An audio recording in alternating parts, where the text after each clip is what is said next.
Wrapper വേടനെതിരെ ഇപ്പോൾ ഒരു ബലാത്സംഗ കേസ് വന്നിട്ടുണ്ട്. ഒരു യുവ ഡോക്ടർ നൽകിയ പരാതിയിലാണ് തൃക്കാക്കര പോലീസ് കേസെടുത്തത്. തനിക്ക് വേടൻ വിവാഹ വാഗ്ദാനം നൽകി പീഡിപ്പിച്ചു എന്ന പരാതിയിലാണ് കേസെടുത്തത്. 2021 ഓഗസ്റ്റ് മുതൽ 23 മാർച്ച് വരെ വിവിധ സ്ഥലങ്ങളിൽ വെച്ച് പീഡിപ്പിച്ചു എന്നാണ് യുവതിയുടെ പരാതി. ഇന്നലെ രാത്രിയാണ് പോലീസ് കേസെടുത്തത്. താൻ ഇൻസ്റ്റാഗ്രാമിലൂടെയാണ് വേടനുമായി സൗഹൃദം ആരംഭിച്ചതെന്നും അങ്ങനെ ആ സൗഹൃദം വളർന്ന ശേഷം കോഴിക്കോട്ടെ ഫ്ളാറ്റിൽ വെച്ച് വേടൻ ബലാത്സംഗം ചെയ്തു എന്നുമാണ് ഡോക്ടറുടെ മൊഴി. വിവാഹം കഴിക്കാമെന്ന് വാഗ്ദാനം ചെയ്ത് പിന്നീട് പലയിടത്തും വെച്ച് വേടൻ പീഡിപ്പിച്ചുവെന്നും യുവതി മൊഴി നൽകിയിട്ടുണ്ട്. പിന്നീട് 2023 വേടൻ തന്നെ ഒഴിവാക്കിയെന്നും ഡോക്ടർ പറയുന്നു. താൻ ടോക്സിക് ആണ്, സെൽഫിഷ് ആണ് എന്നൊക്കെ ആരോപണം ഉന്നയിച്ചാണ് വേടൻ തന്നെ ഒഴിവാക്കിയതെന്നാണ് യുവ ഡോക്ടറുടെ മൊഴി. ഇപ്പോൾ ഈ സംഭവത്തിൽ പ്രതികരണവുമായി വേടനും എത്തിയിട്ടുണ്ട്. തന്നെ ഏതു വിധേനയും അപകീർത്തിപ്പെടുത്തുക എന്ന ഒരൊറ്റ ലക്ഷ്യത്തോടെയാണ് പുതിയ പരാതിയെന്നും നിയമപരമായി മുന്നോട്ട് പോകുമെന്നുമാണ് വേടൻ പ്രതികരിച്ചത്. മുൻകൂർ ജാമ്യാപേക്ഷ ഒട്ടും വൈകാതെ തന്നെ നൽകും, ഉടൻ തന്നെ ഹൈക്കോടതിയെ സമീപിക്കുമെന്നും വേടൻ പ്രതികരിച്ചു. തന്നെ പലരും ചേർന്ന് മനഃപൂർവ്വം വേട്ടയാടുകയാണ്, അക്കൂട്ടരുടെ ആസൂത്രിത നീക്കത്തിന് തെളിവുകൾ ഉണ്ടെന്നും വേടൻ പറയുന്നു. ഈ യുവ ഡോക്ടറുടെ പരാതിയിൽ വേടനെതിരെ ഇന്നലെ രാത്രിയാണ് തൃക്കാക്കര പോലീസ് കേസെടുത്തത്. വിവാഹ വാഗ്ദാനം നൽകി പലയിടങ്ങളിൽ വെച്ച് പീഡിപ്പിച്ചുവെന്നും പിന്നീട് ആ ബന്ധത്തിൽ നിന്നും വേടൻ പിന്മാറിയെന്നുമാണ് യുവ ഡോക്ടർ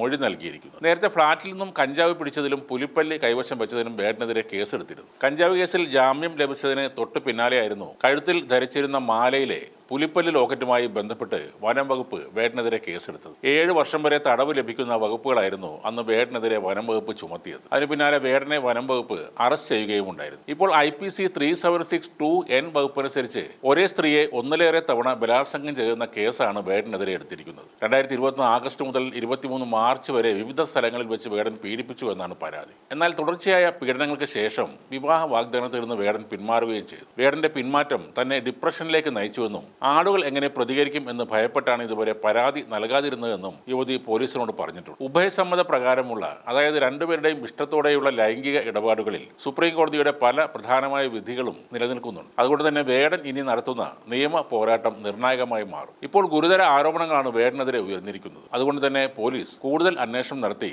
ഈ സംഭവത്തിൽ വ്യക്തത വരുത്താനായിരിക്കും ശ്രമിക്കുക.